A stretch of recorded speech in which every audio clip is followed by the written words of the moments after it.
Nigeria so far has spent 10 trillion naira on fuel subsidy from 2009 to 2023. At his inauguration on Monday 29 May 2023, President Bola Ahmed Tinubu announced the total removal of fuel subsidy in Nigeria. The policy to go on effect on July 1st, but knowing Nigerians, it has already sparked chaos and concerns. According to the United Nations, 133 million Nigerians live in multidimensional poverty. The removal of fuel subsidy is expected to have desperate economic consequences in the country. So what is Nigeria's fuel subsidy anyway? 200 million people in Nigeria consume 70 million liters of fuel every day. For decades, Nigeria's crude oil is sold and refined in Europe at normal prices and then bought and imported back at highly ridiculous prices. This high cost of export and import is shouldered by the Nigerian government in the form of subsidies. So Nigerians buy fuel without worrying about the transportation cost.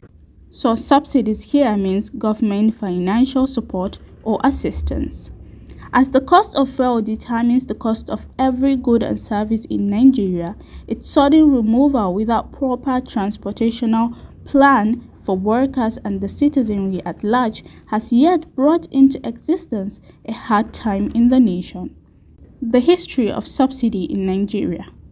Subsidies in Nigeria started way back to 1970s in reaction to the 1973 price shock globally. A directive during the military regime of Olusegun Obasanjo approved the subsidy in 1977 with the Price Control Act, which affects the prices of all items including the fuel. Fuel subsidy is widely accepted and popular in Nigeria. Some citizens even argue that it is the only thing they benefit from the government. This need for fuel subsidy from the citizens made it extremely hard for any administration to remove the subsidy. Year after year, maintenance of fuel subsidy becomes heavy on the government and dependence on fuel subsidy widely increases in the nation. An attempt in January 2012 by the then President Goodluck Ebele Jonathan's administration to remove the fuel subsidy brought about major protests for 2 weeks. The labor union, civil societies, opposition leaders including Bola Ahmed Tinubu all backlashed on the government of Nigeria to take back its words and bring back the subsidy, which it eventually did.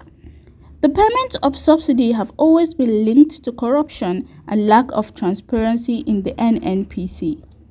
Although the former President Muhammadu Buhari retained the subsidy through his regime, he referred to the subsidy as fraudulent and non-existent.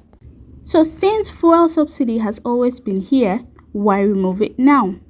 The removal of fuel subsidy shouldn't hit anyone as a surprise because all the major presidential candidates prior to the 2023 elections promised they would remove the fuel subsidy and replace it with oil sector reforms. Experts agree that the subsidy has become a huge financial burden on Nigeria's economic reality. The Buhari administration left a 77 trillion naira debt to local and foreign creditors. As it is, 96% of Nigeria's revenue is used to service debts. Professionals assert that the continuity of subsidy will worsen the state of the nation's revenue. To experts, Nigeria borrows money to pay the subsidy. If it can be avoided, it should be. Although it could be in the long-term run, the commission of the Dangote refinery will hopefully end the export-import dilemma of our crude oil, as well as boost oil production and lessen its dependence on imports. Tensions and protests have already started in the labor unions against the removal of fuel subsidy. Oni stated that from a purely economic standpoint, the policy makes sense. The effect of poorly implemented policies always comes back to the poor, who in most cases are not physically, financially, or mentally ready for the government's poor decisions. Fuel subsidy was never a permanent option, but the process of removing it has to be genuine. The government has to provide more electrical power, more transport options, poverty alleviation programs that actually work, increase salaries, and most importantly, an enlightenment program. Politicians live large and expensive while the citizenry follows fuel line. To the government of Nigeria, you can't cut fuel subsidy without cutting the cost of governance.